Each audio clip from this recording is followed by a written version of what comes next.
Hi! Samahan niyo akong magpanggap. Ay, kasi magpaka-healthy this new year. Ano ba?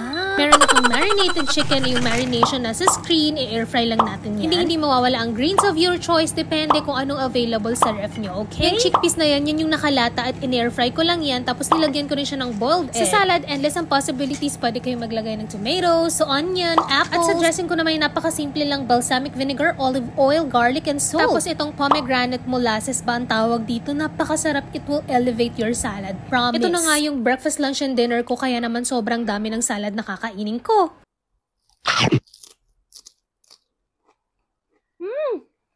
Ano kaya? Sobrang sarap, nakalimutan yung pangalan ko. Ano pangalan ko?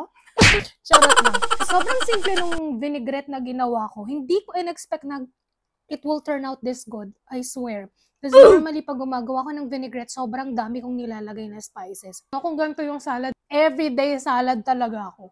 Babawas ako ng salt and fatty food.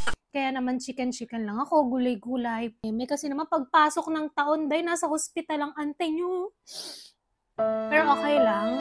Kasi kasalanan ko naman yun. Kaya wag kayong magpapabaya sa sarili nyo. Wag nyo aabusuhin. Sobrang matakaw ako. I eat everything. Basta nag-crave ako, kakainin ko yung lagaan yung sarili nyo. Kasi one day sisingilin tayo ng katawan natin. Okay? Okay! Try nyo to. That's about it. Bye!